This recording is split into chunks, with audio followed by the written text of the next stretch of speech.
Well, good evening. Hey, everybody, how are you doing? All right.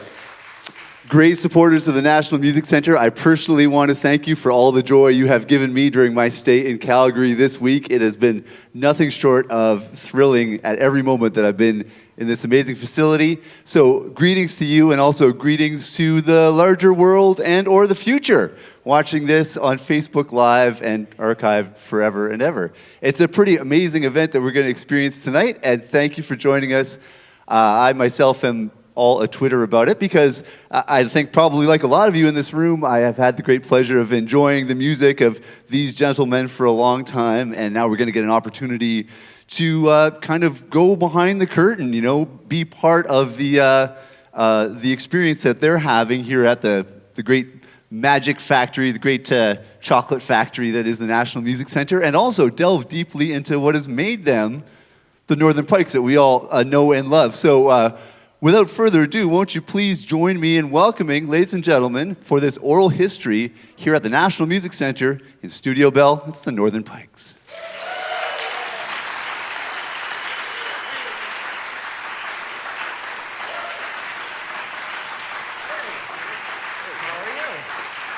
And they brought their guitars.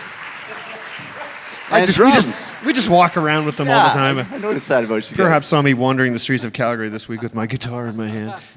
You know, it's been actually kind of almost like that for you guys, just non-stop music making in one form or another for the last, 10 days? This is day 9 of 10? We flew January 30th and got cracking on the 31st. You sure did. Yeah. Okay, well, and I've run it. We work in the same building these last few days, and we've been bumping into each other in the lobby like at all crazy times of day and night. And you guys have been putting in like 10, 12-hour days, I think, if my math is right. Frequently isn't, but we're working on our studio tans right now. Yes. Well, just before we get any further, I think very likely a lot of people in this room are quite familiar with who the Northern Pikes are, but even for those that are extra familiar, at least 25% of the band could be a little bit new on them. So why don't we start with introductions? Brian, why don't we start with you? My name is Bryan. Hello. Hello, Bryan. Yes, my last name is Potvin, and I am the guitarist, vocalist with the Northern Pikes. Okay, and that gentleman to your left, the hirsute fellow over there? Well, I'll let him tell you who he is. Yeah, he's got a mic. My name is Jay Semko. I'm playing the guitar tonight, but I'm the bass player and singer in the Northern Pikes. So is that a promotion or a demotion, do you think? Well, the bass players are always they're always considered the backbone of the group. They're often the, the quiet, soulful ones as well, I've noticed. Oh, I don't know. Maybe back when I was still drinking. Moving right along.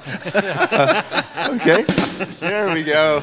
Always with the rim shot. And over here we've got Donnie. Hey, Don. Hello, everyone. My name is Don Schmid, and I am the drummer for the Northern Pikes. Okay, and over there on the end, this is the most junior member of the band. The kid. The kid. Yeah, I'm Kevin Kane. And I'm playing a guitar tonight. Good choice. Yes. Okay, well, guys, this is such an amazing thing. It's gone from being a legendary Canadian group to a legendary Canadian supergroup at this point, because, of course, you might know Kevin Kane from many other musical adventures, such as with the Grapes of Wrath, naturally. And I'm really curious about this. I'm sure a lot of other folks are as well. It's interesting to me because the two bands really sort of, in some ways, parallel tracks and similar histories, but you only really connected, a few years ago? Is that right? You mean the Grapes and the Pikes? Well, I just, having Kevin as part of the ensemble and connecting on a musical level. There's a better chance that you're going to get some laughs out of this story than I am, so go ahead, yes.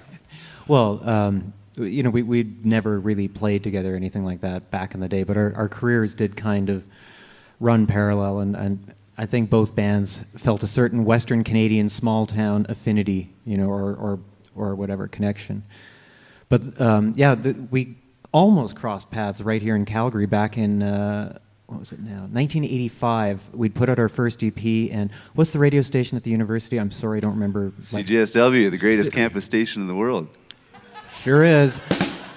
You know they are, because for whatever reason, they booked this young band from Vancouver, and so we took the train out here. We came on a 23-hour train trip, and because it was cheaper than the plane, and we didn't get berths because they were too expensive. We had the cheapest seats, so we couldn't sleep. We had to stay up to make sure that people didn't rob us. I was actually dozing off. Somebody tried to steal my sunglasses off my face, so I stayed awake. So by the time we arrived in Calgary, we were wiped out, and the fellow who had booked us to play the event took us to McEwen Hall. He goes, "Oh, there's this band playing. They're a great bunch of guys." And the Northern Pikes were up on stage, and they were playing "I Will Follow" by U2. And I think there were 4 people in the hall, and they had so much energy, and we were just kind of like, whoa, they're in a whole different plane than we are right now. So he said, "Hey, you want to hang out and meet them?" And we were like, "You promised us a floor to sleep on." So that's what we did instead. So we could have hung out then and become best buddies at that point. We but it looked had to wait. exhausting to hang around with that. Exactly. Well,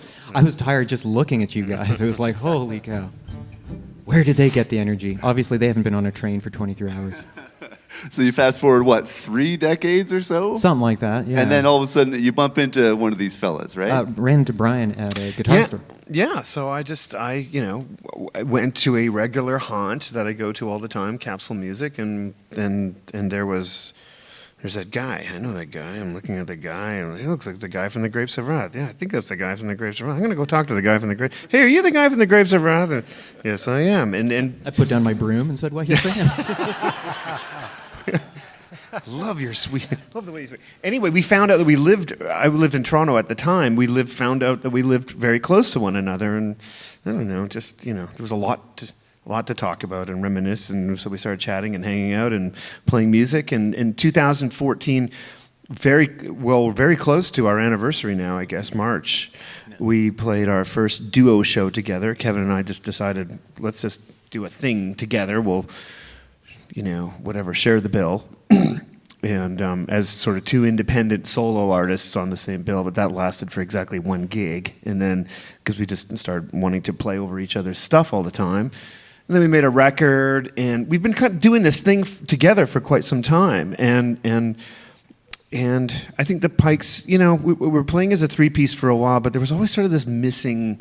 We're a 4-piece band. Because Merle left, what, a decade ago or so? Almost, yeah. Founding member. I just feel like the music is heavily arranged for 3 voices and 2 guitars, and so I don't remember how exactly the conversation went down with the 3 of us, but I think I know Don and Jay came to me and said, "Do you think Kevin might want to play with us someday?" Yeah, I was like, "Oh yeah, of course, that makes total sense." And yeah, That's exactly what it was. It just seems so natural. And I'm a huge Grapes of Wrath fan. I mentioned this before when we've been playing live, that I bought, at the time, it was the only Grapes of Wrath record that I knew. It was September Bowl of Green, and it was in 85. And I went to the local cool record store in Saskatoon, and they were playing it. And I actually heard it, and I really liked it, and I liked the haunting vocals and the chimey guitars, and I've been a huge fan ever since, and it's a total blast and an honor to be having Kevin Kane up on the stage with us every night for the last number of months. So it's pretty cool. It's pretty amazing. The hand in gloveness of it all is unbelievable. And I also just want to highlight, it's so cool that you encountered that in an independent record store, a cool record store in Saskatoon. You guys bumped into each other at this really cool, legendary independent music store in Toronto. What a triumph that is for community and music being part of the community. It's you never know what's into going to each other online. You got to actually go to a store. I think music is like that dandelion growing out of concrete somewhere. Like it just springs up wherever, and you can't sort of. No one can force art away in any way at all. It's always going to find a way. So, yeah, you try to uproot it, and it just keeps growing back. Damn exactly. It. Well, fellas, I know that there's a lot to cover, and I'd like to go all the way back to the beginning. But there's something exciting about seeing you holding your instruments, and why don't you get us started with our first? We're going to hear a handful of songs over the course of this experience. I'm really excited to hear an all-acoustic performance by the Northern Pikes, and I'm sure everybody else is here. Excited? Figured that. Yeah. So, what do you feel like playing first off? Well, I think we'll play an acoustic version what do they call that? Unplugged, if you will, with a plug, of the first single the Northern Pikes ever released on Virgin Records. And it happened in May of 1987, and there was a music video for it.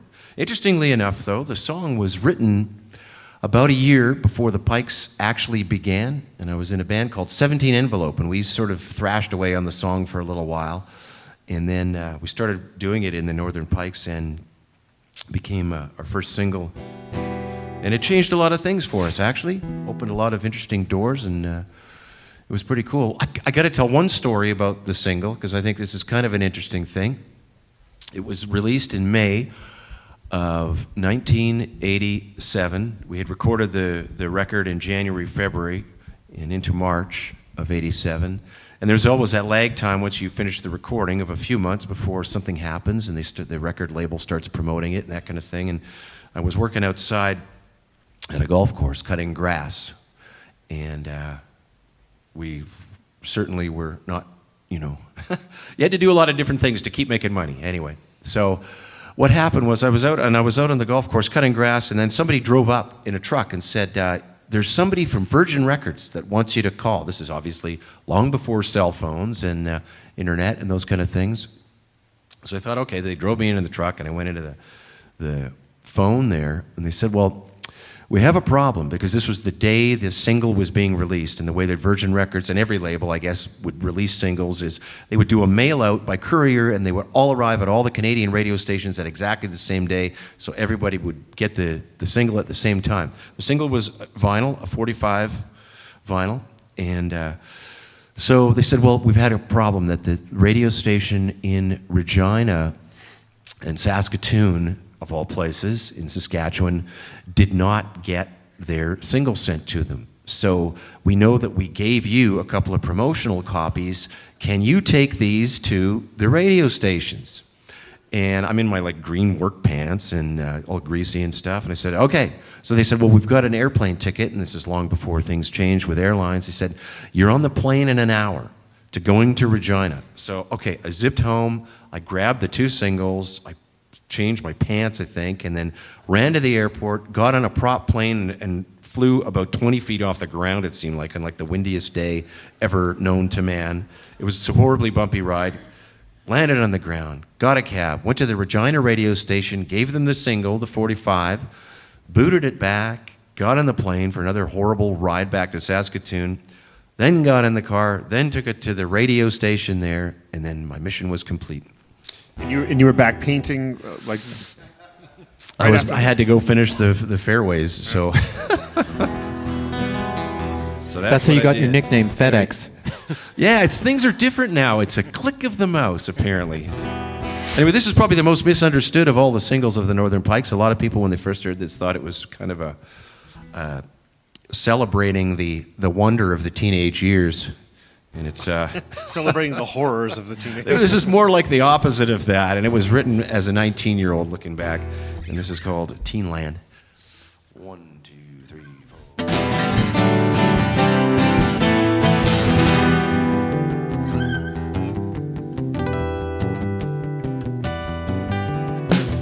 Give me a kiss, give me a kiss. I want to find out what I missed. Don't leave me now. Don't leave me now. Don't leave me at a time like this.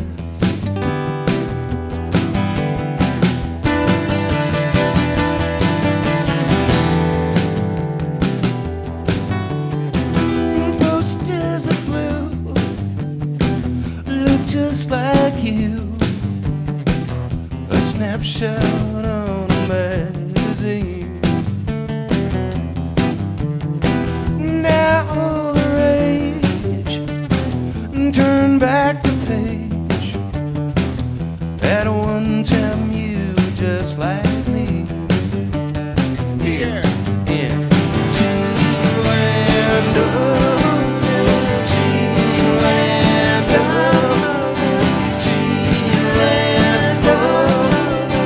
Teenland.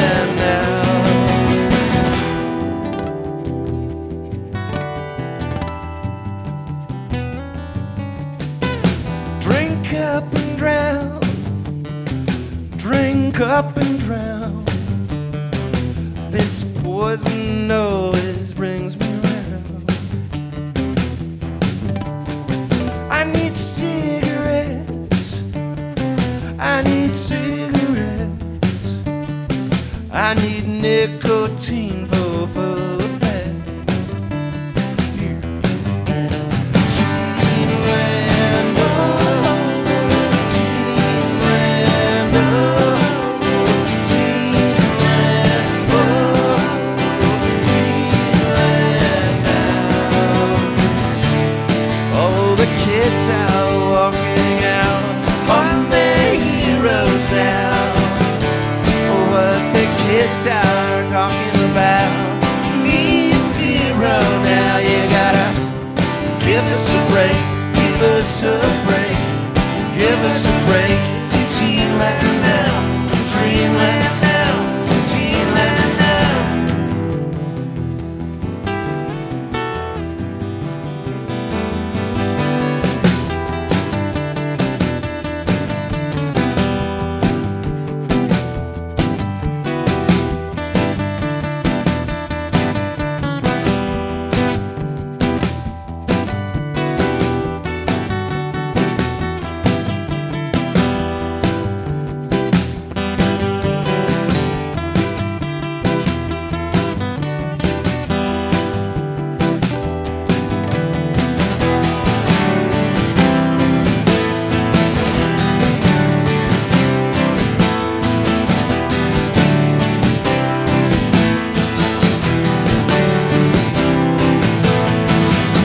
You're all the same. You're on the team.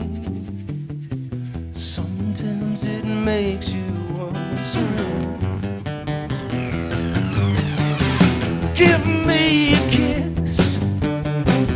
Give me a kiss. I wanna find out what I'm in. Here in Teenland, oh, Teenland, oh, Teenland, oh, Teenland now.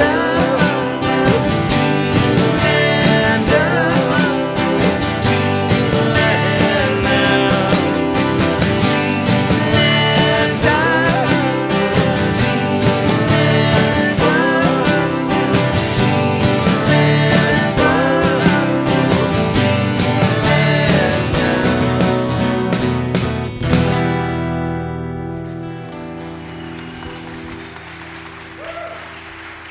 Thank you. Wow. The Northern Pikes, ladies and gentlemen. That was amazing. It's kind of the high and lonesome version there. Yeah, I'll say. It was really driving, though. It's so cool that there's just this galvanizing thing that happens when you guys make music together, whether there are amplifiers and kick drums and cymbals on stage or not. It's just like, you can just feel it. Why don't we go all the way back? Because you guys have this shared history together. That song, as you mentioned, that was the real breakthrough. And I'd like to get into a little bit about that as well in a moment. But first, I'm so intrigued by the fact that you guys, in a lot of ways, you just really did it old school. You paid your dues in a way that I don't know if bands anymore have an opportunity to do. And that is, you guys played a lot in different projects, and with this project. Long before the fame, there was a lot of hard work, a lot of small towns, a lot of touring. And as Kevin mentioned, you played covers, kind of like the Beatles did, you just learned songs that you thought people would want to hear, and you went and played them for them, and maybe you slipped in some originals here and there. What kinds of bands were you covering back in the day? Well, the term wasn't coined yet, but they were classic rock songs. Yes. Rolling Stones and Beatles and Do you guys ever jam out on some of those these days? These days? These days, yeah. Well, you know what? There are a couple tunes in our live show now that that there's a section in each of these songs that kind of opens up opportunities to mess around in familiar playgrounds for the listener. But no, we don't play Satisfaction in our set anymore. No. You already got your Satisfaction. Yeah. Well, I kind of feel like there's a missing link there, because for me, I've always felt like one thing that makes the Northern Pikes amazing is that from the very beginning until this day, it's like every song is different from the last one. And, while a lot of great bands, particularly those that have been long-lived, they develop a sound and a formula, the Northern Pikes aren't like that. So how do you go from being like a group that plays covers of well-loved rock tunes to this band that has like a really nuanced sensibility and is always exploring? Like, what happened to make you guys always reaching creatively like that? Well, I would say, when the Northern Pikes started, this was I was in university. I'd had surgery on my wrist. I'm not looking at my watch. I'm looking at the scar on my wrist here. And we had all played in bands together and separately for many years. And I mean, it was really the fall of 1983, and I ran into Bryan at the University of Saskatchewan. I'd gone back. I had dropped out of university before, but because my wrist was screwed up, I thought I would try and go back because I couldn't really work either, and I borrowed some money from my grandfather, and he was quite happy to send me back to university after a series of really pretty dead-end jobs. And being a musician, you just do what you got to do. So we went back, we met, and we decided to go to Louis' Pub for a couple of belts. And because that's where all the good ideas that you'll ever have in your life. I've had a couple good ideas at Louis' Pub. It ends with a pub. Well, by the end of that conversation, we went home that night, and it was like, you know what? Let's learn from our previous errors and our other bands that we had done, and let's get a new band going here. And we thought, let's try and make money, because the thing we were before, we were pretty fiercely independent. And Donnie and I had played together with actually Merle, original Merle from the band, in a band called the Idols. And we evolved into a band that did mainly original songs, and Bryan had been in a band with Johnny Sinclair, who went on to play bass with The Pursuit of Happiness, as well as some other guys. And you had Doris Day, and they were hold on. Largely original group too. Let's clarify this for a second. Doris Day wasn't in our band. No. The band was called Doris Day with an E after the Y at the end. Continue, Jay. How great would it have been if she was in your band, though? Yeah, a lot of people don't know she's from Saskatoon. Yeah. And she was just kind of hanging around in the early 80s there, didn't know what to do. And so decided to become... Yeah, we went out, we did covers. We thought, let's make a living. And back then you could play 6 nights a week in clubs. And so we learned covers. And as Bryan said, this was the era of kind of Brit Euro synth pop. A lot of it was popular on the radio. So we did songs like Major Tom by Peter Schilling. I don't know why I remember that, but I do. Or, the odd, I think we maybe did a Duran Duran song. We sounded like Leonard Skinner doing Duran Duran songs. Yeah. That's what we sounded It was like Skinner plays Brit Europop, we just never really pulled it off all that great, with the hidden motive of doing our own material. And we were always writing songs. And so the whole goal was save the money, put the money away. So we lived on nothing basically for a long time, and stashed enough to do an independent recording and to do some demos. So we did an EP in 1984. We were somewhat pioneers at that time in the prairies, because we did an independent EP in 84 and another one in 85. And it's important to note that was really hard to do then. You had to really work hard and have a bunch of money. I went into a Toronto Dominion bank and sat down with a loans officer. I was like 21 years old at the time. And I looked across the desk at this person and said, I would like to borrow $2,000 to make a record with. And they went, okay. And I mean, just like an absurd situation would never happen today. What do you have for collateral? Well, we'll have these printed records when they're done. Sign right here, Mr. Potvin. Yeah. It was so difficult in those days, though, to get your music out. And I think it's amazing that now, with social media and everything and digital files, you can just ship things all around the world and get a notion back as to what the reaction is. But you guys were also trailblazers in that regard, too, because you were hard at work making the music, but also hard at work getting that music physically out into the world and asking them what they thought about it. So tell us a little bit about that process. Well, basically, we bought padded envelopes. We put together a promotional sheet and put a picture in it, and we put the vinyl in there. And it was like comments card too. And a comment card. That was the most important thing, because that was a guy who was working with us, Robert Hodgins, who was a local booking agent, who was kind of acting as a manager, but he never really wanted to assume that role. He was just helping us out because he was a friend, really, and he saw potential in us and put in this comment card. So it was really difficult to find addresses. I wanted to send them out to college radio and independent radio and some commercial radio stations that I knew would have specialized shows that would feature independent music. So I wrote to the Library of Congress in Washington, D.C., and somehow or other found a bunch of Canadian stations and sent them out.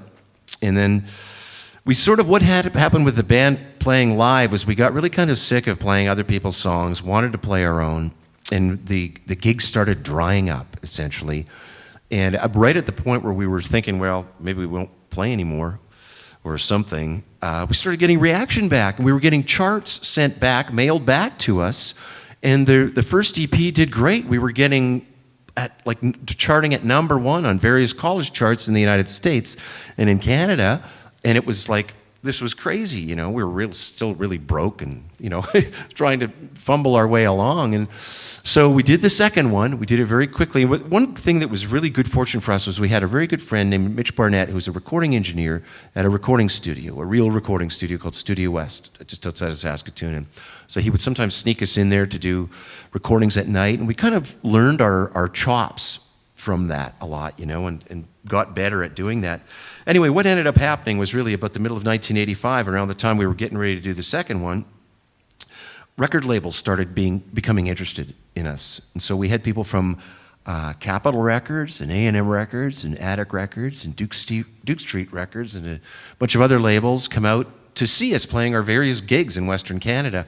And in September 85, Doug Chappelle from Virgin Records actually flew out to Saskatoon to see us play.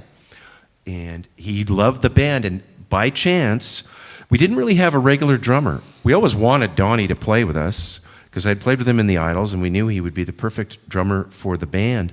But he was busy living life, being an adult as opposed to the rest of us. And things kind of changed for him. But anyway, he ended up filling in with us occasionally. And when Doug Chappelle saw us, he saw us with Donnie, and he fell in love with the four of us, with Merle and Bryan and Don and myself. And he started following the band and was very interested in signing the band. And we had another drummer for a while, and then Donnie came back and joined us full-time in the summer of 1986, and the gigs started getting better, and we started becoming more of a band of note and getting press and getting airplay and actually some commercial airplay, and things just all kind of, the culmination of a lot of hard work and the stars lining up all kind of worked out for us. And then does that answer your question? Sort of. We ended up signing a record deal in December of 1986, and that's when things kind of changed. And I'm sorry, I'm rambling on and on. No, I think people are taking note. Get a bank loan, go to the Library of Congress in Washington, D.C., Yeah. give people self-addressed, stamped postcards. We'll hand out some instructions later Right. for you guys. This is how you make it in the music business, ladies and gentlemen. Oh, You forgot the most important part. Go back in time. Yeah, right. Exactly. Also, you guys are so humble. I think you might also left out a really important part too. Donnie, you were telling me this story about how they fought to keep you because they believed in the chemistry that you guys had together. How did they bring you back into the fold? Well, as I told you last night, Grant, as Jay mentioned, I played in the Idols since 1980 with Jay Merle and Neil Morgan and the late Neil Morgan. And my daughter, Chrissy, was born in January of 83, so that is the main reason why I couldn't join the Pikes in 84, is I had responsibilities and I had a job, and I couldn't, as much as I wanted to, I thought every day about the band. You know, it was like, that's all I could think about was the music, and that's really what I wanted to do. So it was very frustrating for me to be in a situation where I felt like I couldn't join the band, although I wanted to. So I would fill in, like Jay said, a lot of times because they went through drummers that were, in my opinion, very good drummers. But there's something about chemistry, like now with Kevin, it's so great. It's like he just fits. It's like it's something that you can't really pinpoint. It's like it either works or it doesn't. It's that simple.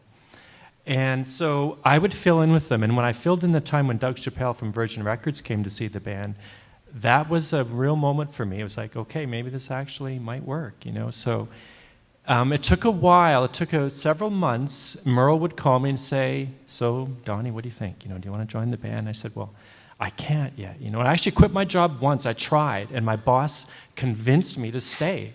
Or he convinced me that it wasn't the right time. And I actually believe that. It wasn't necessarily the right time for me to just give it all up. But the second time, I said, I'm gone, I'm done. And what the band agreed to do was pay my child support for the first year and a half until I could afford to pay it myself. So that's amazing. Nicely done, gentlemen. You're a class act. We had faith in our dawn. Yes. Okay, add that to the list of how to make it in the music business. So, and that brings us to the first record. You got back in the fold full time, and bang, first record, first full length record, and that was something of a success for you. And so, before we get any further along in the history, why don't we get back into the music, you guys? What do you think? Sure. What do you feel like playing? We should play the title track from that record, I think. Big Blue Sky. Yeah. The Northern Pikes, everybody. 1,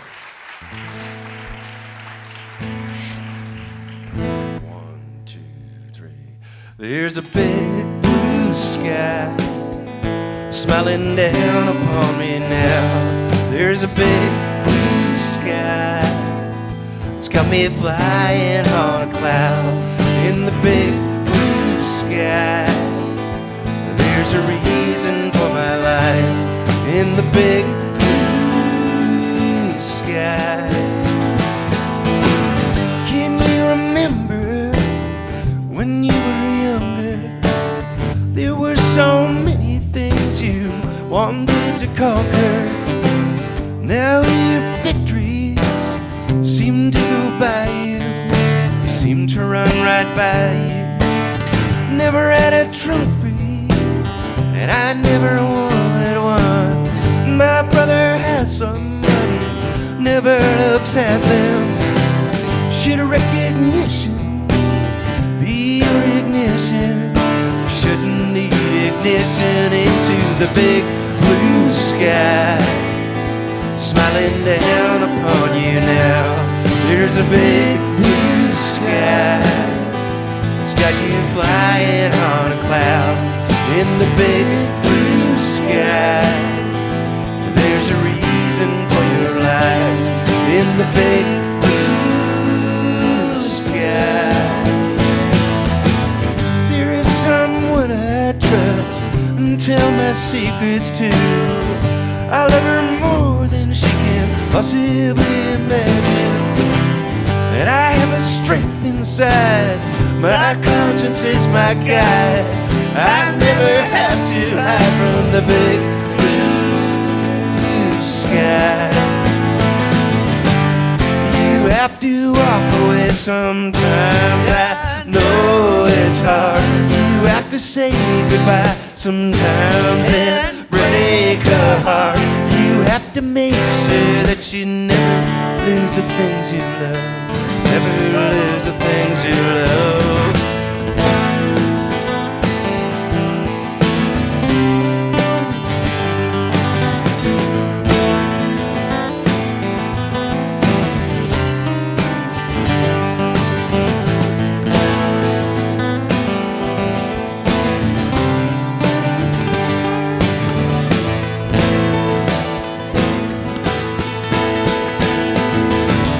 I keep my fences high, no one can look inside. The gate swings open only every now and then. And I have a question for all of your answers. And all of the dancers dance in the big blue sky. Smiling down upon them now. There's a big blue sky. Got them flying on a cloud in the big blue sky. There's a reason for their lives in the big blue sky.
Thank you. Thank you kindly. Wow. The Northern Pikes 2018. What a marvelous version of that song. That's always been like a sort of, for me, that's the real sleeper hit of that album in some ways. And I always thought it was kind of a measure of how cool you guys are that you made it the title track, you know? Why did you call the album Big Blue Sky exactly? Gee, that's a good question. I think we wanted to identify ourselves with Western Canada and with the prairies. And we wanted to identify ourselves as Canadians in the first place. That's why we called ourselves the Northern Pikes. And yeah, there was just sort of a thing going on there. And you know, I can remember we were discussing a bunch of Canadian novels and Western Canadian ideas, and it just sort of seemed like one of those things where that song seemed like a natural title for the first record for a band from Western Canada.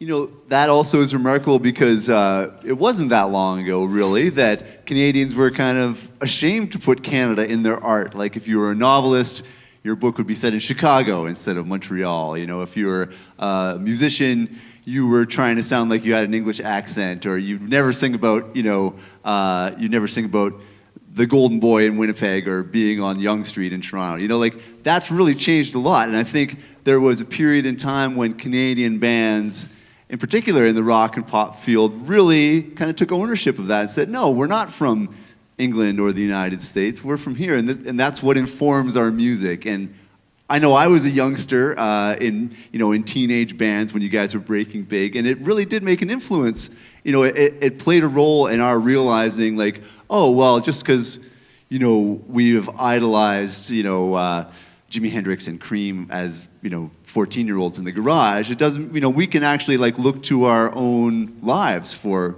inform our art.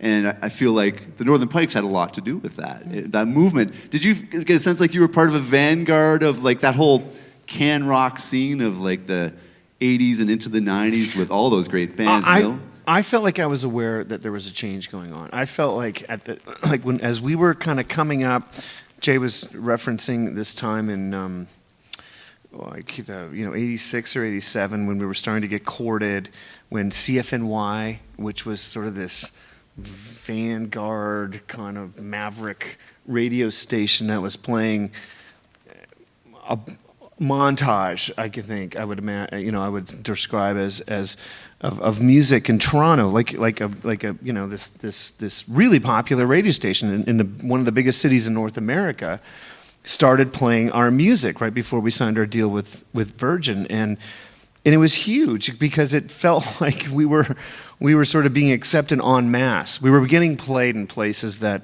we could identify. It was wonderful getting those comment cards from a college radio station in West Virginia or something, but to be in Toronto, be at the corner of University Ave and Queen, and hearing Simple Minds on the radio, and then hearing Teenland from our independent record was like, holy fuck! I was like, it was visceral at that point. It was real. It wasn't just a letter we got back from somebody. We heard it, and that was a big, big deal. And what I felt was happening at the time, and the guys, I don't know, we've never really talked a lot about this, but I felt like can rock, Canadian content, as you described it, had this look, this feel, this complexion, this tone and sound, everything about it in the early, mid-'80s that kind of got shattered a little bit. And Katie Lang, Blue Rodeo, 5440, there was this sort of wave of music that came out in the mid-'80s that was like, no, we're not going to pretend we're from England or the United States. No, we're not going to dress in this kind of way. We're not going to play this kind of music, this sort of synthy, early 80s can rock, pop rock thing. We decided to do our own thing and just sort of rely on our own personalities, I guess. I think the Pikes never pretended to be anybody else other than who we were. And it's a big deal. In my life growing up, listening to rock music, there was sort of two paths. You either created a character, you were either in Kiss, or you created Ziggy Stardust, or you did this thing, or you laid your personality on the line and hoped that people liked you, And that's kind of what we did. And we're still getting played in doctors' offices and grocery stores now, so something worked, Anyway. Well, it certainly was very gritty, real music, and yet at the same time, you guys sounded as pristine on the like on the radio. Those records popped. They still do, and that you guys paid your dues, and the music is amazing. But also, it sounded amazing, and I know some of the incredible super geniuses that work here at the National Music Center are pretty blown away that you guys, as youngsters, like right out of the gate, were working with some phenomenal like recording engineers, mixing engineers. Was it just like kind of lucky that you managed to get some of these people working with you? How did you end up getting some of the best production minds in the world making your music sound that incredibly sparkly and polished?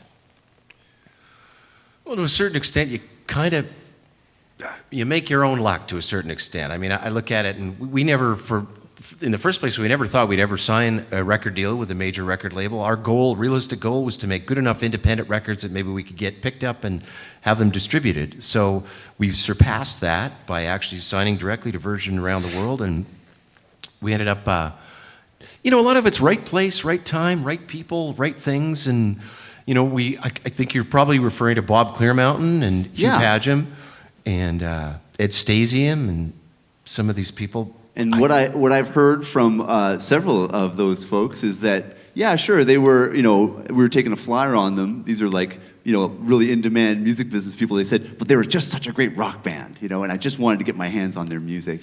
Did you find very frequently that it was easy to collaborate with folks, like when you were still pretty green? Well, our first 3 records were produced by Fraser Hill and Rick Hutt, and we learned a lot from him about studio production and bringing records one notch up. One thing I'm really happy about with those first 2 records on Virgin, Big Blue Sky and Secrets of the Alibi, especially, and the third, Snow in June, I mean, they didn't color their production a lot. The sounds were very honest and organic, and they weren't afraid to use acoustic guitar, and really they kept us true to our own sound. And I remember at the time I was thinking maybe this is a little plain, maybe we wanted to have a little more of that 80s Fine Young Cannibals snare going on and that kind of thing. But over time I think it lasted longer because it was just really an organic sound. And like Bob Clearmountain, okay, Hugh Padgham, that was somebody that Doug Chappelle from Virgin knew from his days at A&M, and Hugh Padgham had worked with Sting and the Police and XTC and lots of great artists that we really liked. And basically, it was a phone call, said, would you like to try and mix some of the songs of the band? And they did. We finished in Bearsville, the first part of our recording, Bearsville Studios in Woodstock, New York, and then Hugh took 5 of the songs and mixed them, and Bryan and I went out while he was mixing, and that was at A&M in Los Angeles. And around the same time, Bob Clearmountain was living in New York City, and he would come up to Woodstock. He had kind of a second home up there, and he was in the mix studio. There were 2 studios in Bearsville Studios, and he was mixing other artists there. And I think Fraser, who was our manager as well as our producer at the time, ran into him at sort of the coffee area there and said, hey, work with this band, would you be interested in it? Not thinking really anything might happen from it. And then, and he heard some of our music and he liked it and said, sure. I'll do it right after New Year's. So love that, running into people at coffee and just that's how it comes together. That's amazing.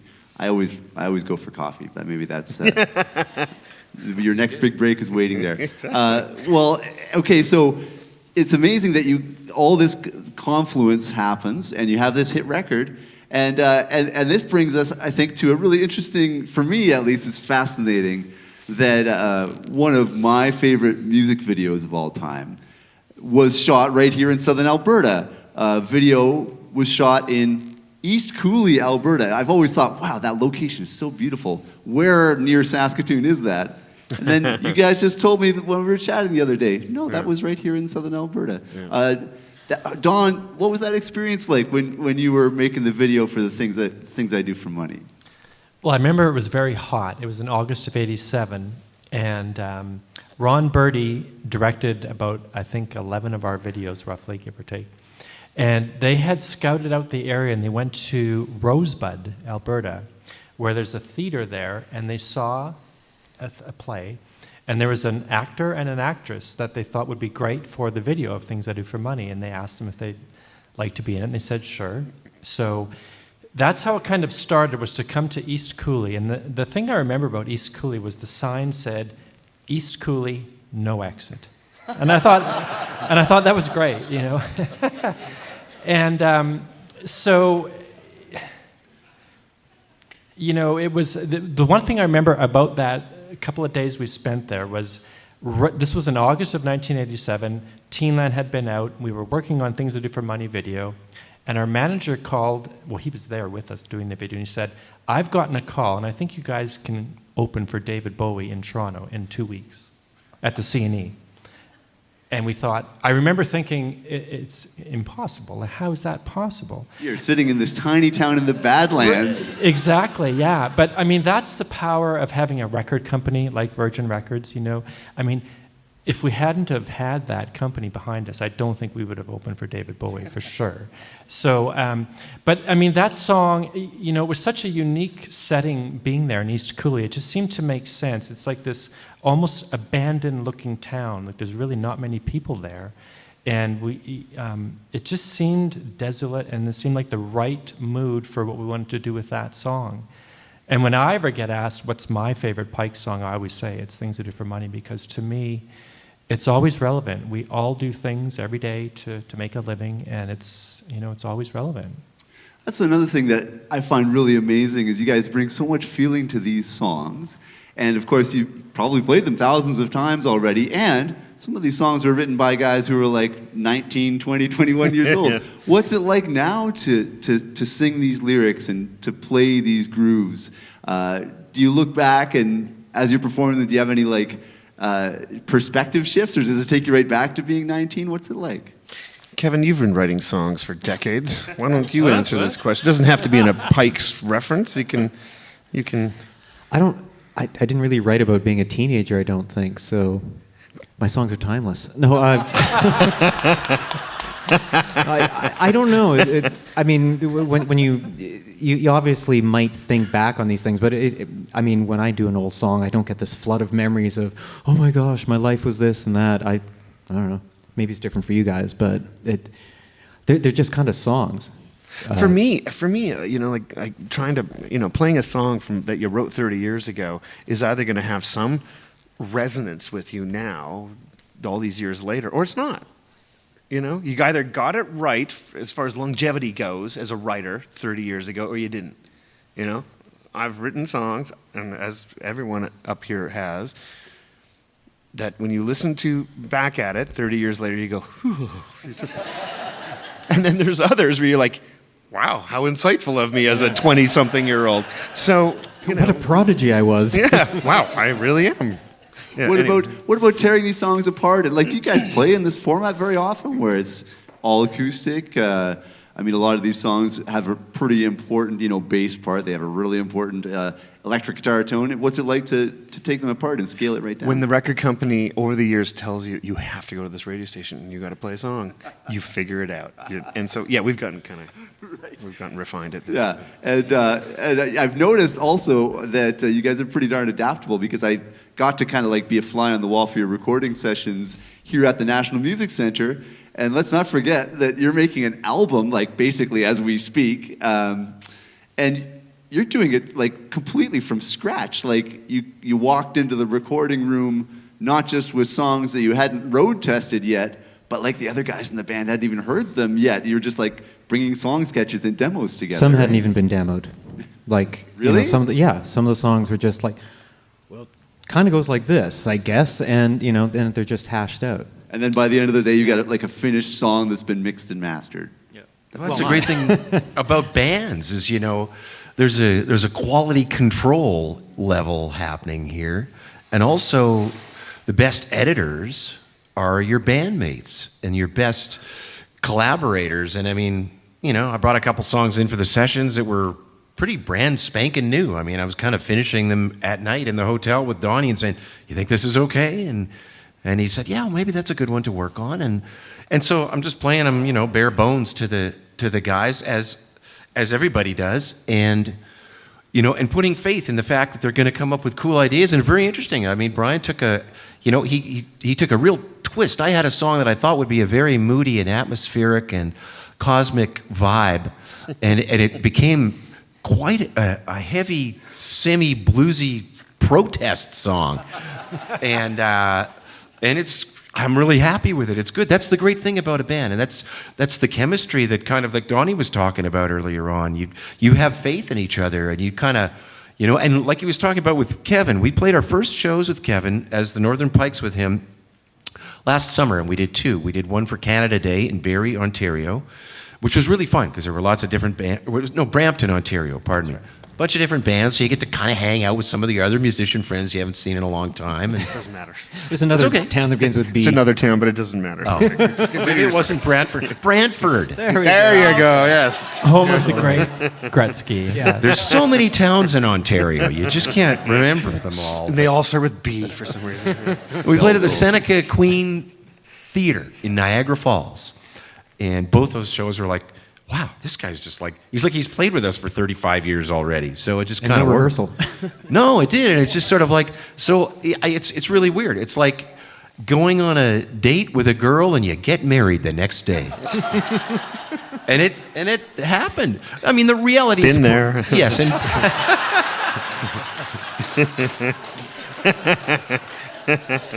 Yeah, it's very impressive. I have to say, like, I spent like 5 minutes in the room listening to you guys doing playbacks, listening to tracks and evaluating, and just the sense of like mutual respect and support was amazing. And several times the word appropriate was used. Like, what do you think about this thing that I did on the snare drum? I think it was appropriate for that part of the song. It felt appropriate. I think that's great. You guys are serving the music and each other, and that's why all of these people are here today, and that's part of what makes this record so exciting as well. And I gotta tell you, the songs are amazing too. Wow, holy crow! I cannot wait for people to get their ears on it. So let's talk a little bit about the band, kind of in transition a little bit. You're a huge band. Like, you go from being literally barely eating at all to like a short period of time later, you're all over MTV and Much Music and radio. And all of a sudden you're at this level where you're getting a phone call asking you to open for David Bowie. How was it opening for David Bowie, by the way? Pretty good? We played the Horseshoe Tavern the night before. I don't know how many of like people in the audience are familiar with the people? Horseshoe Tavern? Yeah. Doesn't hold too many more people in this place. Whereas Exhibition Stadium in Toronto holds a lot more people in this room. So it was. I remember it was such a contrast. It was like playing the Horseshoe. We played it before. It was comfortable. And then the next night we're going into this very strange environment. We're escorted through these gates and we're sent to this trailer and stay here. Don't look Mr. Bowie in the eye. And whatever. Like all that protocol of being backstage at a big show that we were not used to. And the lasting memory I have from that experience was, I don't even remember sound check. I don't even know if we got a sound check. I don't remember a lot of these things. You guys would. I often go to Donnie like, did that happen? Because my memory's horrible at this stage. But I do remember walking out on the deck. It was light out still, and we started our set, and it was pretty full out there. It wasn't like people. I know people were still finding their seats, but it was still. There were enough people out there for you to kind of like, your heart go into your throat a little bit when you first walked out.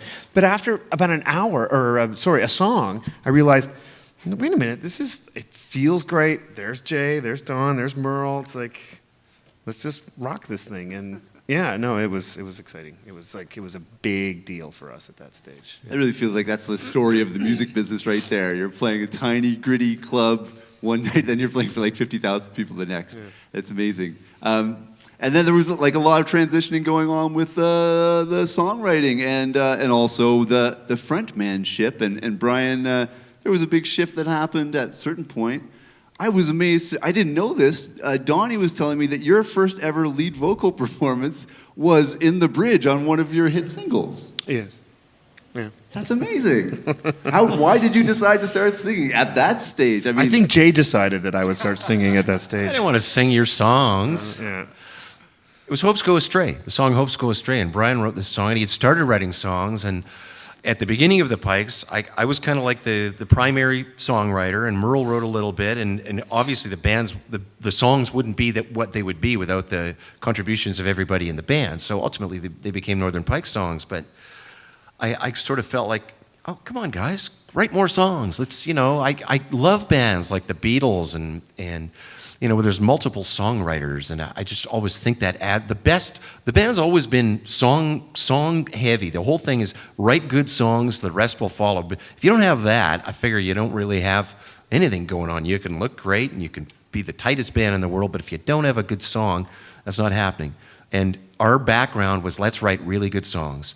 And so Bryan started writing more, and when it came to do the second record on Virgin Secrets, he was Secrets of the Alibi, he came up with this song, and I ended up singing the song on the record, and I said, man, you got to sing something here, and he was very self-conscious. It's really tough if you're in a band, especially if a band has two other singers already, Merle and myself, to sort of step in there and become a singer, but I knew he could sing, because I had heard him kind of singing away in the shower, and we spent a lot of time together in those days. A lot of time.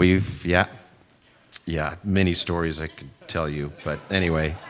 Reality is he was singing a lot, and I could hear him humming away, and Rick, I credit Rick to a certain extent, Rick Hutt, because he just sort of said, no, Bryan, you're going to sing this part. He sort of took the reins, and I don't want to. Yeah. I don't want to. But he did. He went in there, and he slugged it out, and worked on it, and lo and behold, it sounded great. It's like, oh, so I believe it gave Bryan some more confidence to sort of be more of a singer. And then by the time he came to do the third record, which was Snow in June, he was writing songs like crazy. And what we would do was we would exchange cassettes. We would each write some songs, and so he became part of this pattern. Instead of just Merle and I exchanging cassettes, Bryan started putting his songs down. And I thought, man, this guy's writing some great songs. And it was like, he came into his own, and we ended up being a band with 3 lead singers by the time Snow in June came out, and I loved it. I thought it was great.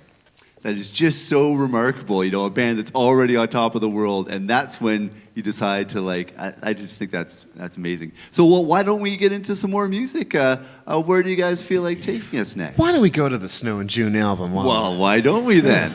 Yeah, what do you feel like? We should do Girl with a Problem, perhaps, maybe. We could talk about that, yeah.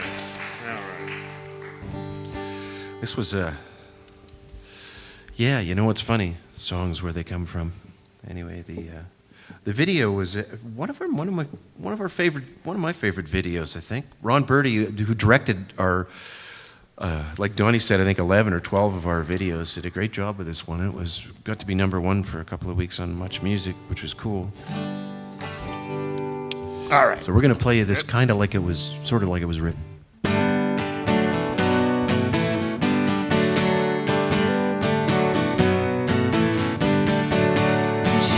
So hard, and at the end of the day, it's a little something extra to take it all away.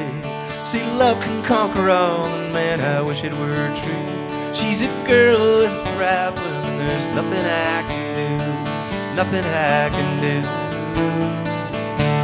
You can bang your head against a brick wall, you can like her Humpty Dumpty, but you can't prevent a fall. Well, a bang, bang, bang, and there's nobody home. She's a girl with a problem, but she wants to live alone.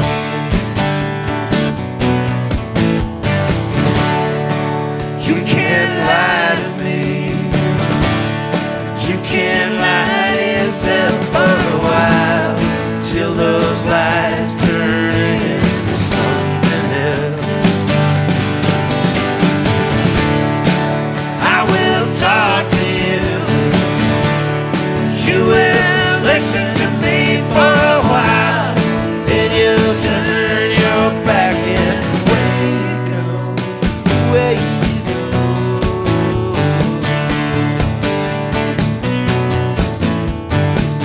And somebody please help me, it's driving me mad.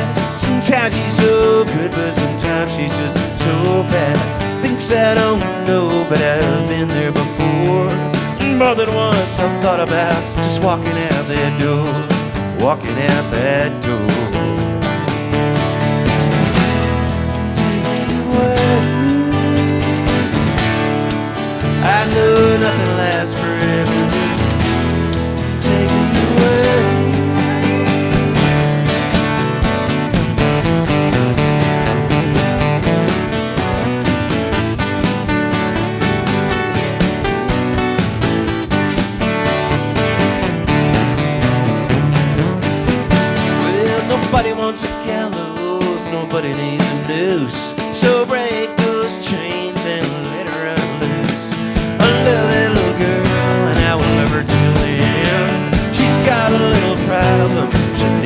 have a good friend. Real good. You can lie to me. You can lie to yourself for a while, till those lies turn into something else. I will talk to you. You will listen to me for a while, then you'll turn your back and away you go.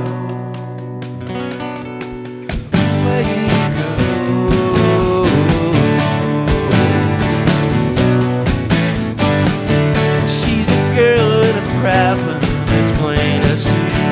I try to help her out, she won't listen to me. She's a girl with a problem. She's a girl with a problem. She's a girl with a problem. She's a girl with a problem, but there ain't no cure. No, no, no.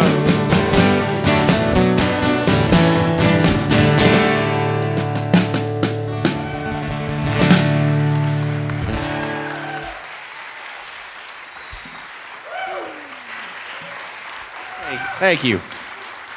It was so good, Brian's guitar couldn't take it anymore. I'm gonna Keith Richards this last tune. Yeah, the old 5-string. Yeah. Well, we do have some Rolling Stones artifacts here in this building, Yeah, so that makes exactly. sense. Yeah, do you think there's a spare guitar string in this place anywhere? Probably. So I got one or two, I think. Well, listening to that, it just reminds me once again that these are such spirited songs with such great grooves, and they connected with so many. A lot of these songs were really, really big hits. And not one of these big hits has like facile lyrics about, yeah. They're not like candy pop.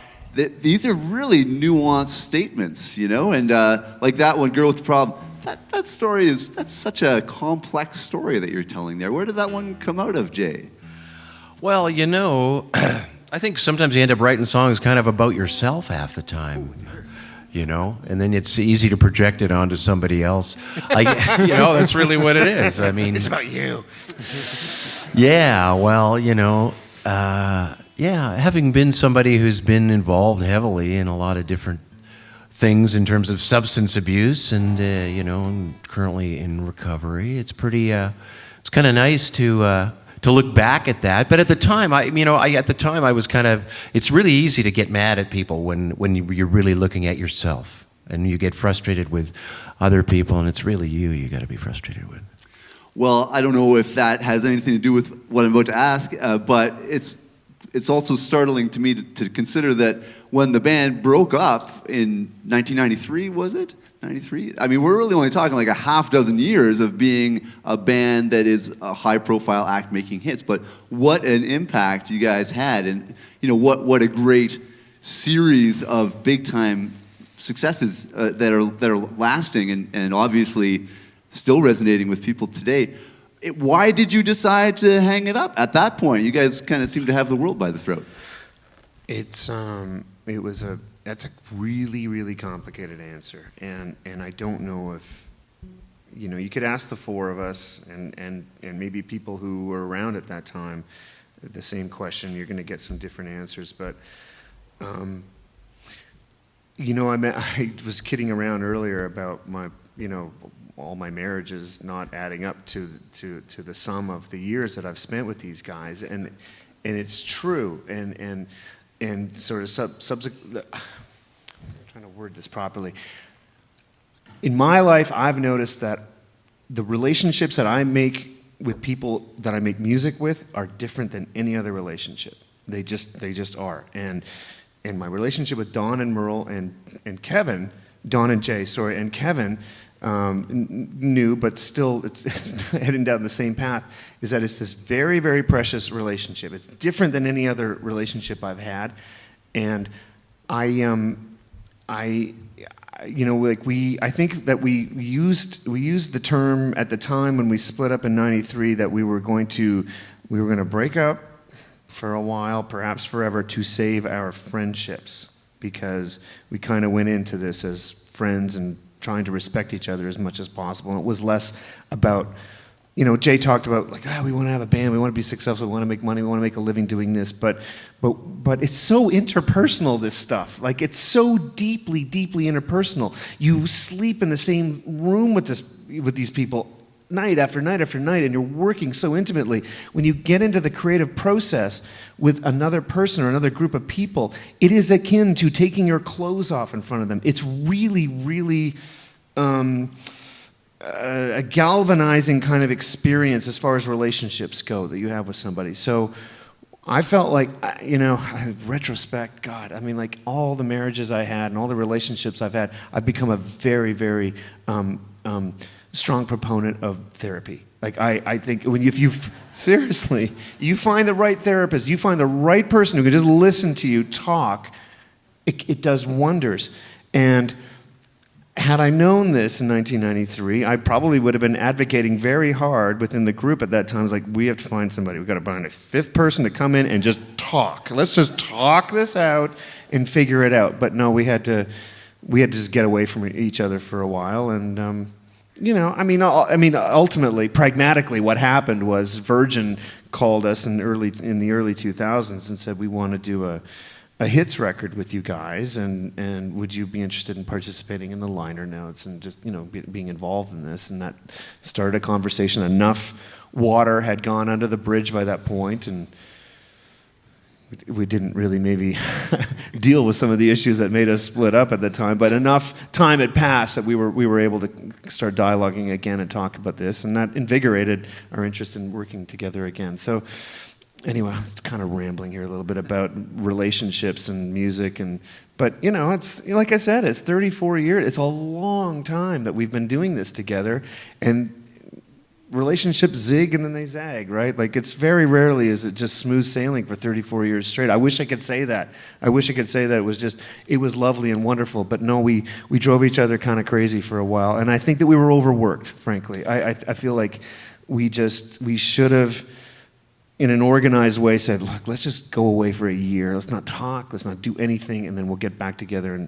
But it ended a little bit in some frustration and just, anyway. So I'm kind of, like I said, I'm not really answering the question, but I'm giving the Bryan version of the answer. I have a question for you, Bryan. Yeah. What's that? I have a question for you. Do you have any guitar strings in your guitar case? I do, but I can fake it. No. I know that if Doug asks another question, I've got a good 20 minutes to go change the string. I mean, if you want, I'll do it. Oh, Lord. Maybe you don't need a therapist. You just need somebody to be really snarky once in a while. I didn't mean to listen I'm not going to say another word now, right? Like, you have shut me up for the rest of the night. That's not what I mean. We're all yakking away, but take it away, Kevin. No comment. It's implosion. Are you good with 5 strings? I'm going to keep it, like I said. Okay. I'm fine. You're a professional. I can play the riff.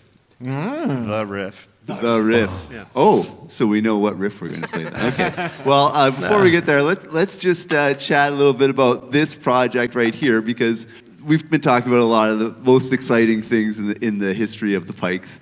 But that includes, it's up to and including this moment right here that we are all experiencing, and that is that, I think we've all felt that there's just this joy when you guys play together, and there's a thing that happens.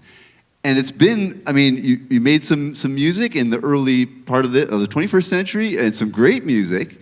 But then when Merle left the band for good, it's been a long time. This is the first album you've made in this new iteration. No Merle. Not only that, the first album in like a decade and a half period. So to come in and assign yourself, like paint yourselves into a corner where you say, okay, instead of playing it safe, we're going to start with nothing and expect to have finished work by the end of 10 days. Were you feeling nervous about that walking in? Donnie, were you nervous coming in? Were you like, I hope we get something? I didn't know anything of what they were doing, period, zero. So as a drummer, it's kind of it's actually a good way to go about it, because sometimes when you hear demos, like quite often the guys would even do an acoustic and a vocal, it would be the demo. There wouldn't be a band track. And you can listen and listen and listen and get ideas, and then you go in the studio and they don't work. So there's something to be said about actually just first impressions, not really thinking too much. I mean, the Snow and June record was like an 8-month project, and we thought about songs and we worked on songs for days and days and weeks, and not that that's a bad way to do it, but it's a tiring way to do it, really. So this record, I mean, like I was going to mention before, Jay and I are rooming together, Bryan and Kevin are rooming together, and we're right next door to each other, 503, 505. And so Jay's playing me his song, and I'm recording it and playing on my legs, and he's strumming away. And the next morning, Bryan and Kevin said, "Yeah, we know it. We could hear it through the wall." Like, you know. So, and then Don says, "Yeah, we heard you guys crying yourselves to sleep." Yeah. So I mean, there's something that I think we all four kind of said, let's just do this. Again, it's something about chemistry. There's something about 4 guys in this case working together on songs, and sometimes you can't plan it. It just has to come organically, and first impressions are good to go with, and that's what we're doing on this record. Yeah, it's a funny thing with art. You can. I agree with Don. I think that first instincts are really important, but sometimes rappelling around the flagpole over and over again, helps you see things that you maybe didn't see at first blush. You just have to work it out, It's just like, it's the same old thing. That's what's so fun about being in a band, is the fact that you can bounce ideas off people and they'll come up with some interesting thoughts and some interesting parts, and sometimes throw the song in a different direction than you originally planned, or sometimes you just go with it. If it ain't broke, don't fix it. You just go with it, Jay and I have had a pattern over the years with each other's songs where he's come in and said, "Look, I know that this melody is good. I know these words are good. The chord structure is fine. Like, I know it's all good. I don't know what to do with it."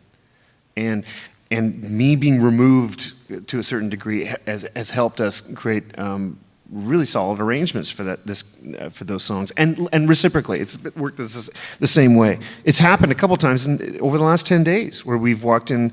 It's like, I got this thing. I know it's solid in its architecture, and on the blueprints of the music is like, this is a solid song, but how to unfold it, right, or whatever. Yeah. It's just like, I don't. Yeah, sort of. Yeah, well, I guess there were a couple of songs that I brought in, and one was, like I say, it was a moody, atmospheric song, I thought, and it became a sort of a heavy rock song that was actually inspired by a painting of a naked Donald Trump looking out a window. So I'll just leave it at that. And then the other song was, I knew it was a solid song. I played it for the guys, and they said, "Oh yeah, it works great. It'll be a good song to do." And then we started trying to work it out and do it in a more traditional band form, and it didn't seem to be working. And then finally, Bryan said, "You know what? Let's go back to the basics on this and just do an acoustic and a voice." And then so Kevin ended up doing basically a finger-picking kind of folk style on it. I did a vocal on it. We kind of built it from there, and it became something completely different. So, that's the adventure of creating art and being part of that. I mean, it's just, you can't describe it to anybody if they're not there. You're there. You're cerebrally and emotionally connecting, and it's just one of those things where, I don't know. At the end of the day, man, I'm drained, but I feel like, it's just one of those things where it's just like your brain is blank. You're sort of like, you've been through this series of things, and you're still, corners of your mind are still thinking about the song and the songs and the future songs you're working on. It's totally absorbing and totally addictive and just wonderful. It's a great thing to do. It really is. Well, what an intensive experience, and this is a facility that can handle like pretty much any, like, if you have a whim, bang, we have, because I mean, I can't walk 2 feet in Studio Bell, the home of the National Music Center, without being dazzled and getting goosebumps by seeing some item of, whether it's a piece of gear that somebody played or a fabled instrument that creates a certain sound you can only get from that instrument, and it's here. And in some cases, like Stevie Wonder's synthesizer, like that's the actual one, So I got to ask you, like, I know it's been 15 years since the last record. How and when did you decide to make the record here? and now, and in 10 days?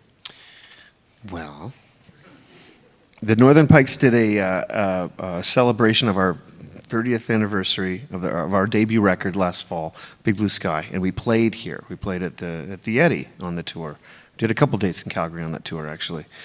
And after the show, Andrew, our lovely Andrew Mosker, the guy that he's the Willy Wonka of this place. Exactly. He introduced himself. Don and I chatted with him, and he just said, "We'd love for you to record here." And I listened very carefully to what We he said had yes. to say, and we said yes, and we just worked it out. It was a no-brainer. I mean, really, it was time for us to go and make some new music. And Andrew kind of walked into the conversation at the right time, and it was like, okay, yes, this makes perfect sense. So, just another one of those felicitous moments. Exactly. We've heard tell of a few of them tonight. What do you guys, I mean, you've had the opportunity to, and that's one of the things I must say that makes this place so special. It's not just a treasure trove with these amazing, magnificent instruments and sonic tools, in many cases, celebrated themselves as much as some musicians are, but they're not behind glass. They're here to be used, to be seen by school children on tours, and to be recorded with, such as you guys are doing on this particular jaunt. What are some of the things that you're most jazzed to be interfacing with here at the National Music Center in this recording project? I played Mellotron. That was fun. I love Mellotrons. And what else did I get to play? I'm probably the worst pianist to ever touch David Foster's piano. And there was also a really old Wurlitzer that you turn it on, do a track, and then when it stopped working, so you turn it off and then turn it on. So basically, you're constantly turning it on and off to get it to work. But it sounded really cool. Of all the studios actually that we've worked in, this one has far and away the most astonishingly magnificent mic cabinet. Like, it's just the microphones here are just like, They're weird mics too. They're not your usual exactly. Stuff you see everywhere else. Yeah. We've recorded in a lot of great studios. I mean, I can think of A&M in Los Angeles and Bearsville Studios in Woodstock, New York, and many others. And recently deceased List Studio. yeah, the studio in Warren Heights. And I mean, this studio we're working in is as good as, if not better, I would say. This is world-class studio. There's a number of studios in there. And Bryan was talking about when we first were inspired by this, when we were setting up for the King Eddie, they said, well, do you want to see the Rolling Stones mobile truck? And I'm a huge Rolling Stones fan, and a huge music fan, as we all are. And we went in there, and then they were showing us inside the mobile recording studio, and they put on some vinyl of a Led Zeppelin record. Well, not a Led Zeppelin record, it was Led Zepp 4. And we're listening to this, I'm going, okay, and that happened here. So, wow, that's cool. And then I think it was Kim that took us for a walk around the building and a tour, and we saw all the studios and saw the various things, and we were like, this is fantastic. This is like, and the live room really caught us because it was big, it had booths that fold in, and that's what we like to do. We like to cut the songs live off the floor. All four of us are in the room together, and there's two booths, and you're doing it live. There's separate headphone there's so many things technically that are great. And we're recording in these vintage microphones, and I mean, between, Graham Lessard and Jason and Eric, the people that we're working with here, it's just fantastically talented people. I mean, it's just like, so what that does, it makes it easier for you to create the music you want to create. And you have options available with everything you're doing, and it's just like, I don't know, it's just all working really, really well. We've recorded so far, we've completed 6 songs, and we're on a 7th, and we're loving what's going on here. When are we going to hear that music, Jay? Early 19. Early 2019. Yeah, We'll that's hold you our to it. plan to release it. Yeah. Being that there are still 17 strings on stage, before we lose any more, I think maybe it's time. Is it time to play the riff? Sure. Okay, so this is going to be the final musical offering for this evening, and this will conclude our what has been an amazing and really magical for me evening. And I know that this is something that's been a long time in coming, but at the same time, this feels like just the right time to be doing this, you know? So why don't I let you introduce this last one? How about the Northern Pikes, everybody? Thanks, Grant. Northern Thank you Pikes. so much. Thanks. Thank you. Thank you. And thank you so much for all of you to spend your Friday night with us tonight. I appreciate it. So in 1987, we were working on this first record, Big Blue Sky, and I met a woman in Toronto, and her parents graciously allowed me to stay at their house when we had time off. Well, I was very young, so was she. Guys would go back to Saskatoon, and I'd go to Toronto and spend time with them. And they had a little guest room set up in their house for me. That's where I started the night anyway. Anyway, and so there's a hide-a-bed in there and a little color TV in the corner, and I'm young, right? I'm like 22, 23 years old, so I'm loving this. Like, oh, my own room, I got a TV. So I'm laying in the hide-a-bed watching TV, and remember Rhoda? Rhoda came on. I'm watching Rhoda, and there's a conversation between a prototypical-looking, good-looking woman and a whatever, prototypically unattractive woman. And so the unattractive woman says to the attractive woman, "Look at you. What could possibly be wrong with your life? You're beautiful."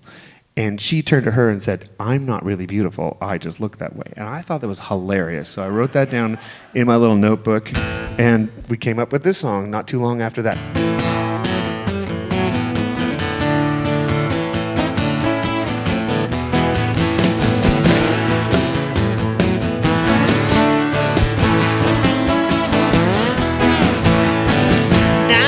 Jobs, I just want a hand, and on the weekend in a rock and roll band. One Friday night in a Calgary bar, in walked a girl who looked like a movie star. Yeah, she stared at me and it was turning me on. She said she worked in a beauty salon. And I heard her voice inside me say, "She ain't pretty, she just looks that way now."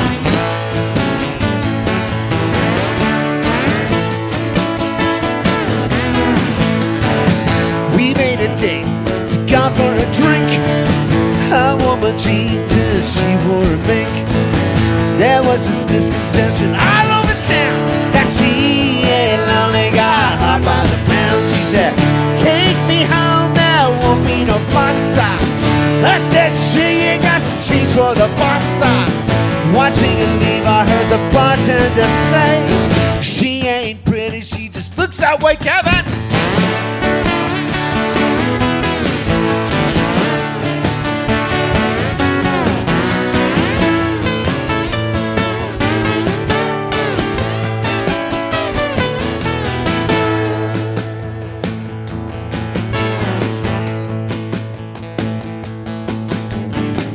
I called her up, and her father was home. She said she's busy, boy, she can't come to the phone. I held my breath and decided to wait, 'cause guys and girls, we don't get many dates. I fell in love with a model from hell. It took some time for my hormones to tell, yeah, that chasing her's been the greatest thing. She ain't pretty, she just looks that way, no. Her ego road checks incredibly fast, but her personality didn't have the cash. I laughed and laughed to my total dismay. Oh, she ain't pretty, she just looks that way. She ain't pretty, she just looks that way. No, she ain't pretty. She ain't pretty. No, no, she ain't pretty. Oh, she ain't pretty, she just looks that way. Thank you, bye-bye.